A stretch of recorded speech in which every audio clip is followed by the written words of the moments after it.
Senator Murkowski. Thank you, Mr. Chairman, for having yet another very important hearing. And as I listen to my friend from North Dakota, I'm just, you just kind of get, here we are again, feeling of despair. And I appreciate you saying that we don't have to be the committee of despair.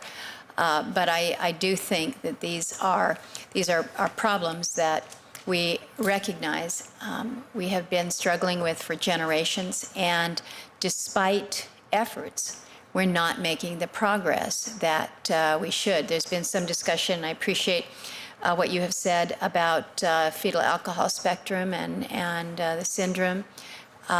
We've actually made some headway in Alaska when it comes to our Alaska Native women and the number of children that are being born afflicted with FASD. We're seeing a reduction in the number of those afflicted at birth in the Native population. But at the same time, we're seeing a drawdown there. We're seeing an increase in our urban population. So go figure.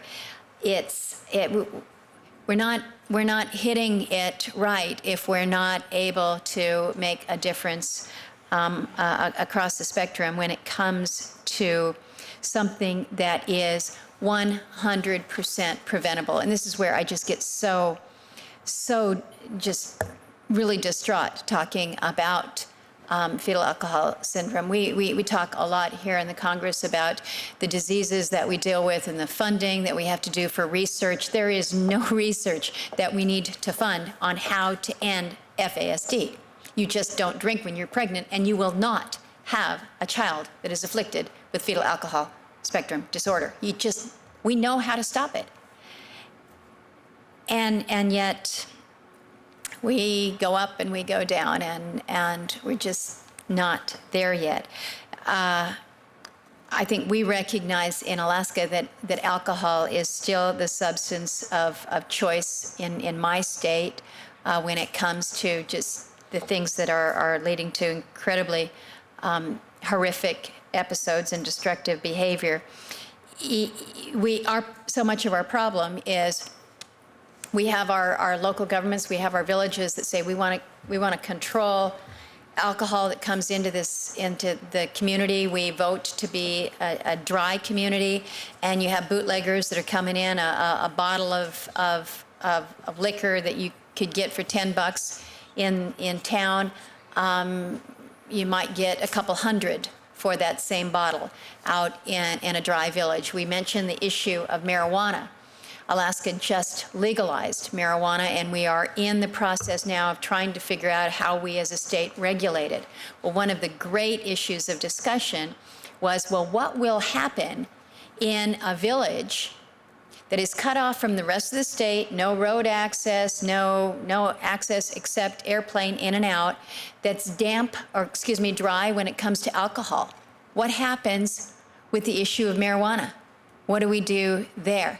We're still trying to define the impact. But to Senator Langford's question, I don't think that there's anybody who thinks that by making marijuana legal, we're going to be helping those with substance issues. It's just not possible.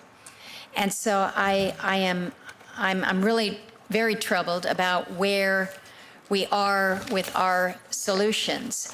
We have been kind of operating on a triage basis. We've got a situation in a southeastern islanded community where we know the drugs, how they're coming in. They're coming in by the mail. We need to get cooperation between the post office, the DEA. We don't have a magistrate or a judge in the community to issue a search warrant. We literally pull together a SWAT team to make a difference in that community.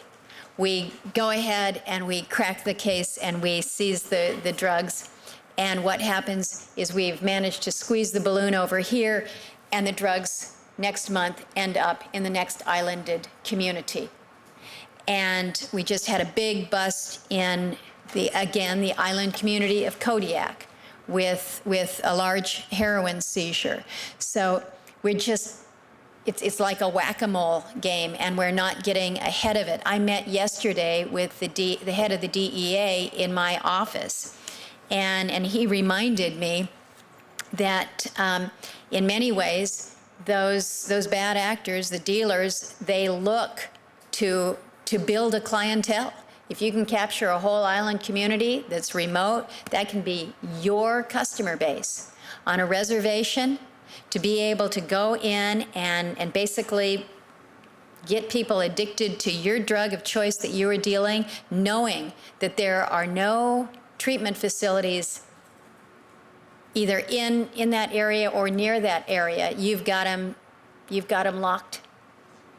And it is just extraordinarily troubling where we are with it. I don't want to talk without asking questions, and I want to go to what Senator Heitkamp has raised with you, Mr. McSwain, about the trauma issue, and there's been a lot of discussion here in this committee, which I appreciate. But when you think about what we're dealing with, the levels of abuse, suicide, violence, other trauma that we see, and then the linkage between the high rates of drug and alcohol abuse, this is something that I do hope is being addressed in coordination between the departments. And I think we like to think that is going on, but can you confirm or affirm to me that in fact there is collaboration going on within the agencies? I mean, we require that in the 2010 Tribal Law and Order Act. We require coordination efforts on alcohol and substance use issues in Indian country when we expanded the number of federal agencies that are involved in it. So are you working it? How are you working it? And do you have any thoughts that might be helpful as we try to focus further in this area? Thank you, Senator Murkowski. The answer is yes.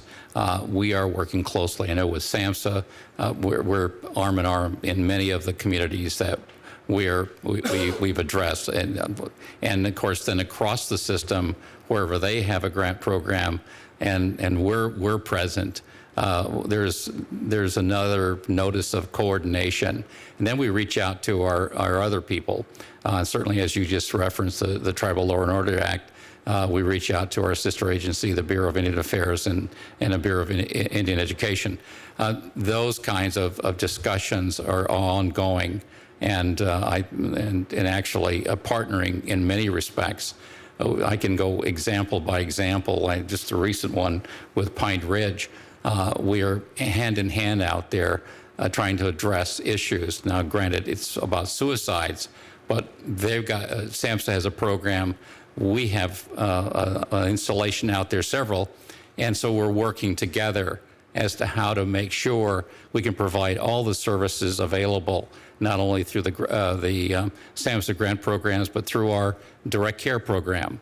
And to the extent that we've also implemented telebehavioral health to make it available into the outlying communities, particularly a couple of very remote communities on the Pine Ridge. That's just one example, but we've got other examples where we're actually partnering and working together on substance abuse and mental health in those communities, and continue. Well, we've been doing this for some time. In fact, we meet annually.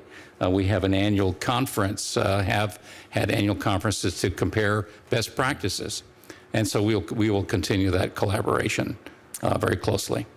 Mr. Chair, thank you for the additional time. You know, it's good to hear that the programs are working. I guess I remain concerned that everybody has their program, and they've got to defend their program, and in order for them to get money for the next funding cycle, they have to be able to establish what they've done. And so the sharing, while it's good in theory, I call me a skeptic at times. And so I think it's important that we just keep pressing on this, that the ultimate goal is to have healthy families, healthy communities, and not you worry about the funding for your program or the funding for your program, but are we getting results at the end of the day? And that's where I think we come back year after year after year.